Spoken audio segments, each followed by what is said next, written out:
तो देखते हैं क्वेश्चन नंबर 31। क्वेश्चन नंबर 31 से पहले हम लोग जान लेते हैं कॉन्सेप्ट जिसको हम लोग बोलते हैं कंपोजिट फंक्शन। हालांकि इसको डिटेल में हम लोग को रिलेशन फंक्शन पहला चैप्टर में पढ़ना है, ठीक है, क्लास 12 के। तो खैर वो सब बाद में, तो कुछ देख लेते हैं हम लोग क्या होता है कंपोजिट फंक्शन। तो combination of two or more function is called composite function. तो देखो कंपोजिट फंक्शन क्या है, ये कॉम्बिनेशन है दो और मोर फंक्शन का। तो देखो कैसे, तो मान लो ये कोई फंक्शन है, ठीक है, ये जो ये कंपोजिट फंक्शन एग्जांपल दिया हुआ है इसका, और ये भी कंपोजिट फंक्शन है।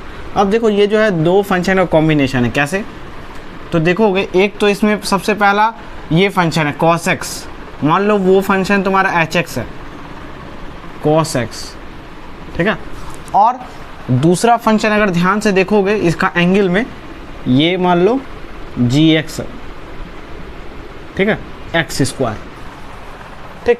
तो इसको अगर इस दोनों से हम लोग ये बनाना चाहें तो कैसे बनेगा, ध्यान दो, इसको हम लोग लिख सकते हैं h ऑफ gx। क्या लिख सकते हैं, देखो h मतलब ये और o से ऑफ और यहाँ gx, h ऑफ gx, इसका मतलब क्या, ध्यान से देखो, चाहे h ऑफ gx लिखो चाहे h bracket g bracket x लिखो, दिख रहा है ना, ठीक, चाहे ये चीज़ लिखो चाहे ये चीज़ लिखो, दोनों एक है, ठीक है।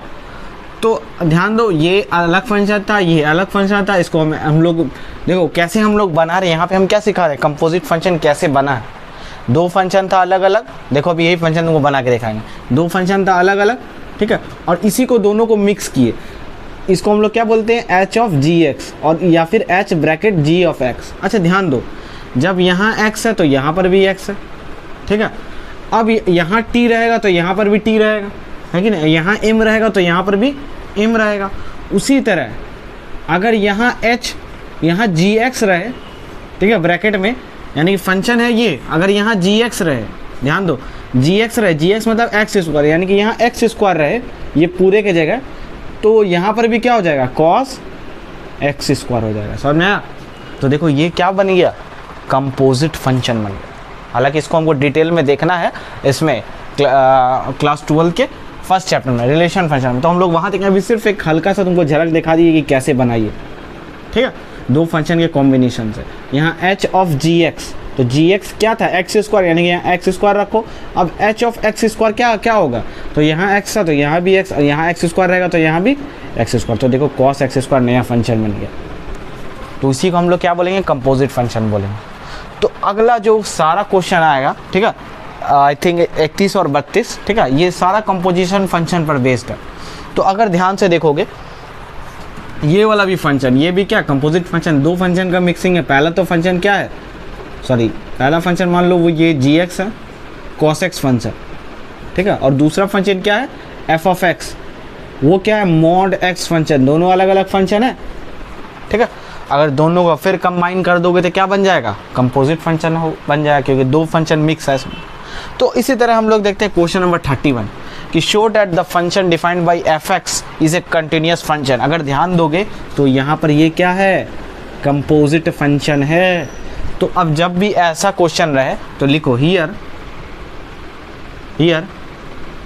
gx इज चाहे gx लिखो या फिर here gx is equal to cos x। एक फंक्शन क्या है, here gx is a cos x is a trigonometric function, is a trigonometric function. और हम लोग जानते हैं ट्रिग्नोमेट्रिक फंक्शन क्या है, ऑलवेज कंटिन्यूअस होता है, ठीक है, cos x भी ऑलवेज कंटिन्यूअस होता है। तो therefore it is continuous for all value of x। फिर अगेन अगर देखोगे hx is equal to x square is a polynomial function. क्या है, देयरफॉर ये भी क्या होगा, it is always continuous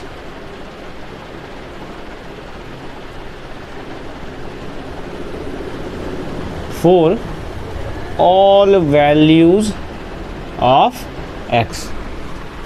therefore ये फंक्शन, चाहे fx बोलो इसको, ठीक है, दोनों मिला हुआ है, या फिर तुम इसको क्या बोल सकते हो, देखो मैंने यहाँ पर बताया है, ठीक है, या फिर इसको तुम बोल सकते हो h ऑफ gx, या फिर इसको क्या बोल सकते हो, देख लो यहाँ, चाहिए h ऑफ gx, ठीक है, इज अ कंटिन्यूअस फंक्शन,